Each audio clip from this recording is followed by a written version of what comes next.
All right, we got right on from DC back on the line. Go ahead with your question, sir.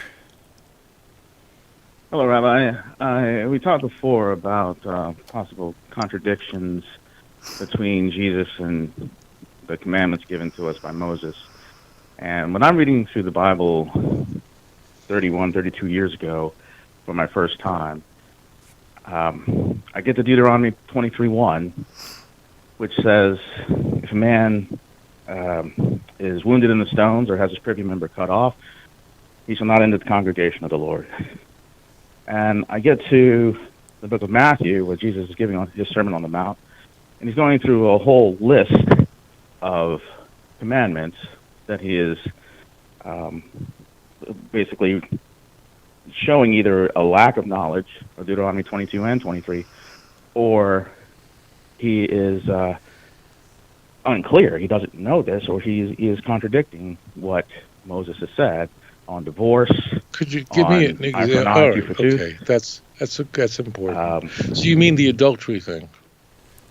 Yes. Okay. That's a good question. You're talking about Matthew 5, 27, 28. Okay. I see what you're saying. That's a brilliant question. I like it a lot, and you probably don't realize how important your question is. So the Sermon on the Mount is found in Matthew 5 through 7. There's no Sermon on the Mount, by the way. There's no Mount in Luke. Matthew wants Jesus to be Moses-like. That's why there's a mountain. There's no mountain in Luke. Matthew is always portraying Jesus as an uber Moses. Now, people usually look at Matthew 5, a famous chapter, as Jesus affirming the law, right? I didn't come to break the law, to abolish it, but to fulfill it. Anyone who breaks one jot or tittle of the law be considered least in the kingdom of heaven, unless your righteousness exceeds that of the Pharisees and scribes. So people often view these passages as pronomian versus antinomian, meaning supporting the observance of the Torah, ritual commandments here, okay, and in opposition to Paul.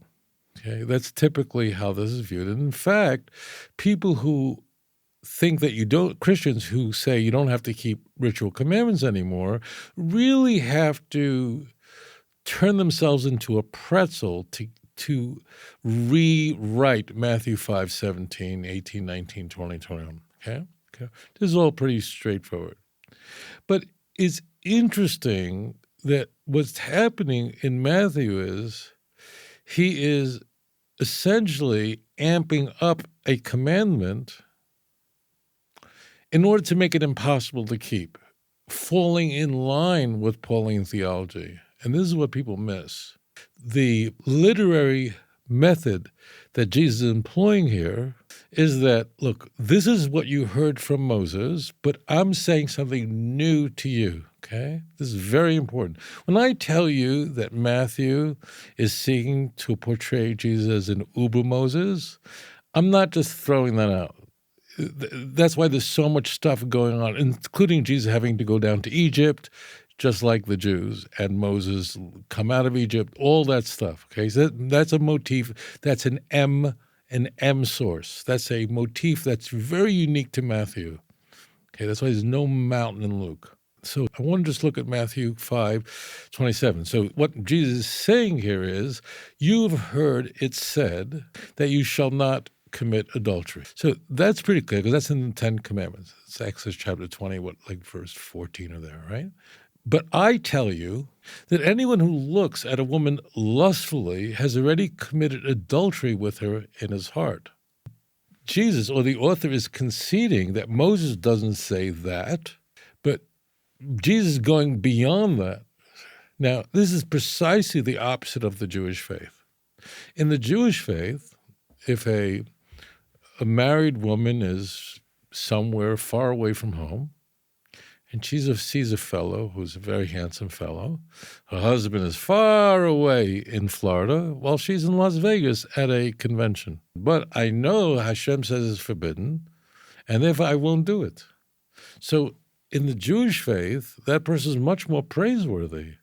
If a person is tempted but resists that temptation, says, but I'm not going to follow up, no one would ever know. but I'm not going to do it. That person is greater, right? So what Matthew Jesus is doing is he's flipping it around.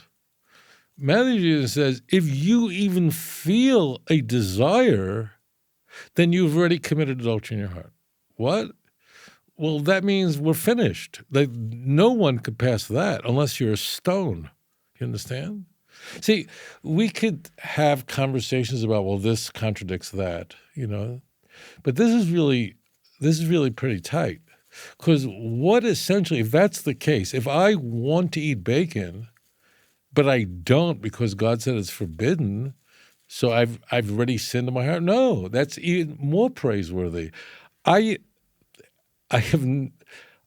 I see lobster anywhere, even like in Israel, you wouldn't see it. Maybe you'd see it in Tel Aviv, I don't know.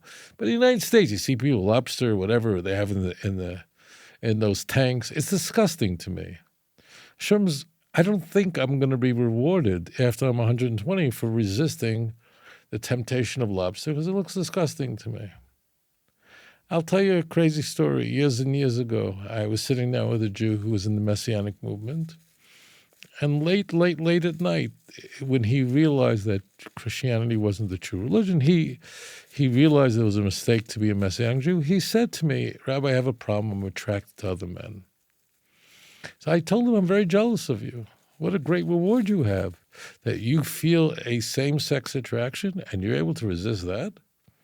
Will I be rewarded for that? I don't think so, because it doesn't make sense to me. I know there are people who are attracted to the same sex out there. I don't understand it, but it's very clear to me they're not making this up. And if a person says, you know what, I'm attracted to men as well, and they go, but Hashem, I know Hashem doesn't want me to have that kind of relationship. And I know people like that.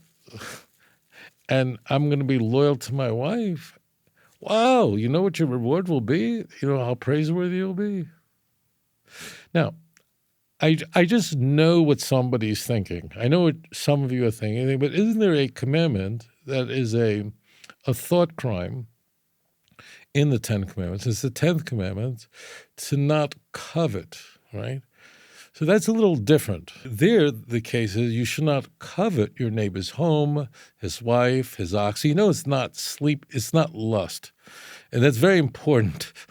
So the prohibition, because I know I'm going to get 500 questions on this. The prohibition toward the end of Exodus 20, the 10th of the 10 commandments, is that you shall not covet loisachmoid, and it says beis re'echa, your friend's house.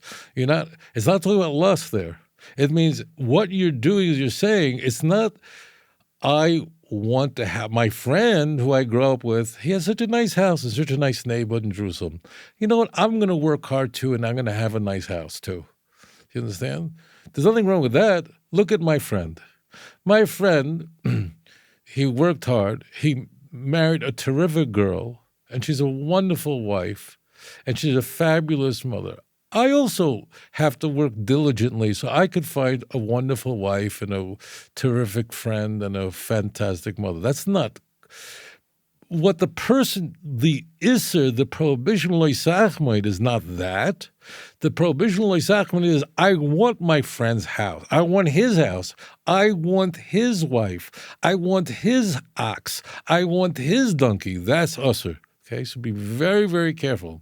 It's a little subtle, but I always get that. What Matthew is conveying, and I'm not reading this I'm not strawmanning this.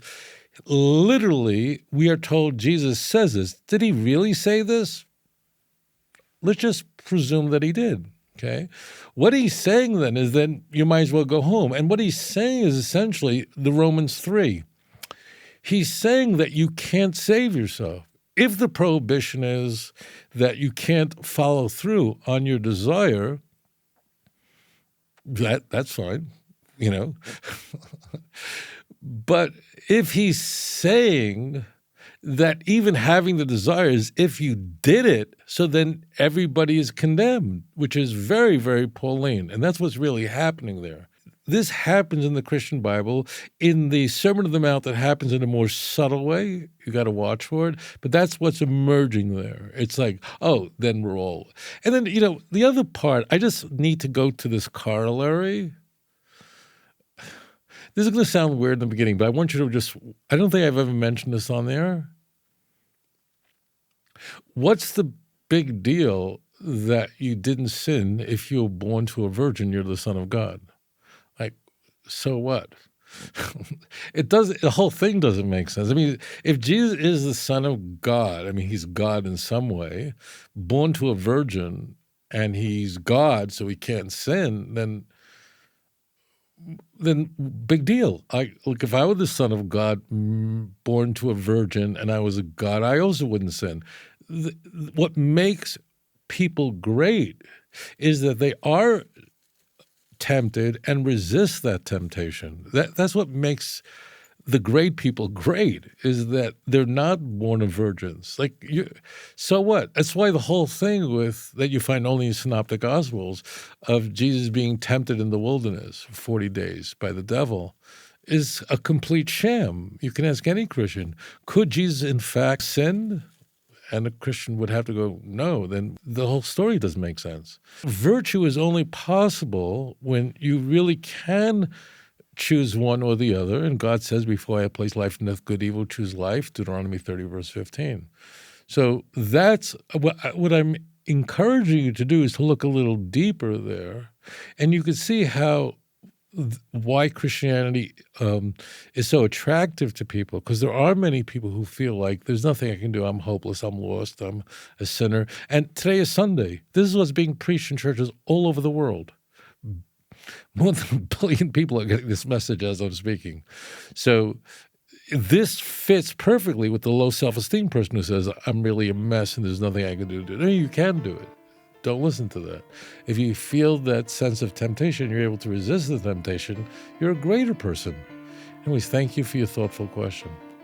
If you enjoyed this program, please like and subscribe. אדון עולם אשר מלך בטרם כל יציר נברא ואת נעשה בחפצו כל